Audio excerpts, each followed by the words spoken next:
welcome you to a program which is entitled Integrative Theology. I am your host, and today we're going to continue with our supplemental lectures, and this will be Supplemental Lecture 2. Again, I am your host, and let's dive right in. Today we're going to talk about fallen angelic minds. When we speak of a fallen angelic mind, we have to go back to, first of all, understanding that spiritual entities or pneumatics, they were called pneumatics because they are the creation or the outcome of God's exertion of his breath. He created them by the breath of his mouth, and they were created with an automatic script that outlined and dictated their nature. And so they were created to function within the environment or within what we call the boundaries of being spiritual beings.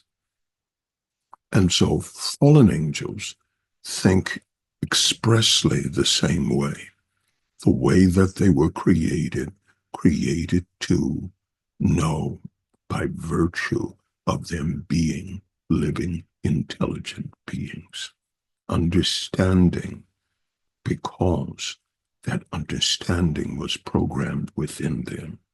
They know virtually, not by virtue of a brain, not by virtue of white brain cells, gray matter, not by virtue of neuroplasticity, neurons, and synapses, dendrite cells, but they know by virtue of them being a living mind.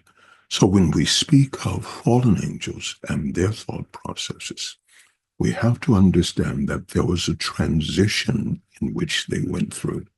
The transition of angels that fell became much more diminished, because when they were created to function within the realm of spiritual existence, they were created fresh off the press, and they had the affinity and the likeness of God that enabled them to know, first of all, divine things of light. They were capable of functioning in the divine orders of God because remember, when we speak of a mind, we speak basically of intellectual capacity, emotive capacity, and a volitional capacity, or a will. And so when angels were first created, their intelligence was placed within them to operate within the realm of pneumatic intelligence. They could understand the things of the spirit because they were spirits. They could emotivize. They knew how to operate within their emotions as it related to themselves and the relationships that they had with their God.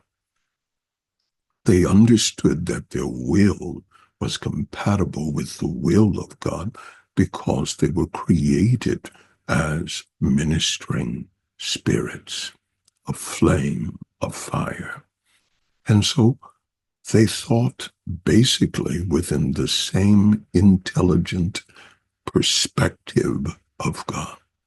They had allegiance and had emotive status based upon their divine connection with God, their divine being that came forth from God.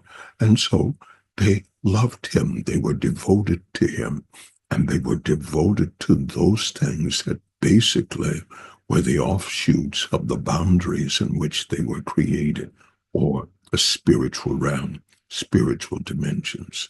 So they had understanding, they had emotive feelings, and they also had a volitional status that connected them through their heart and their mind, knowing who God is, loving God, therefore choosing to serve God because it only made rational sense.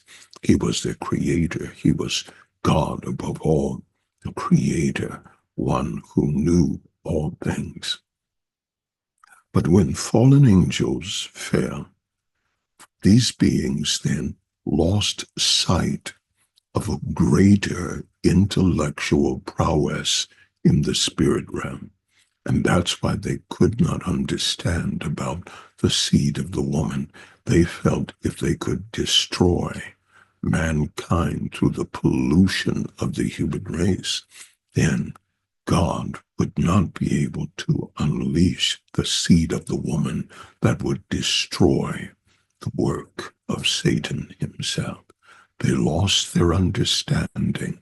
They still have a great degree of intelligence, but that intelligence has shifted into what we now call a spirit of reprobateness. They have lost their allegiance to God. They understand the realm of God to a degree, but they do not understand such things as salvation. They do not understand how the power of God can be engaged in us. Neither do they understand why God chose humanity and why he seeks to love him. All they do know is that we have power, and they seek to keep us blinded from operating in the power that God has given to us.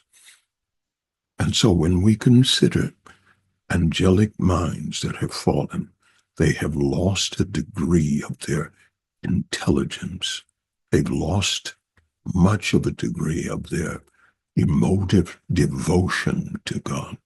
They no longer can be devoted because the entropy, the fallen state, the confusion that came within them when they failed now keeps them hyperlinked to adversity, to rebellion, and to contention to the things of God. They know they cannot defeat God.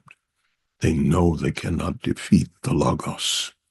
And so they war with us extensively to stop us because we represent the image of God in the earth, the church. And so they hate that image and they hate it in us. And so their emotive stance is to steal, kill, destroy, and to stop the church at all means. And then volitionally, their will has been totally given over to the powers of darkness.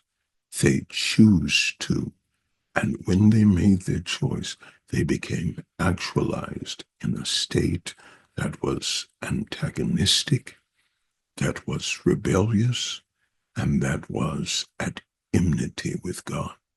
And so everything of God they hate, and they can never change. They can never repent. They can only pretend for a moment. And in that pretense, they feel such a pain because the reality of who and what they are governs their thoughts, governs how they understand, governs their emotions, and it governs how they feel and make their choices. I thank you for joining us. This is all the time we have. This has been Integrative Theology. This is the second supplemental lecture to Lecture 8. I am your host, Bishop Dr. Derek A. Reeves. Until next time, God bless you.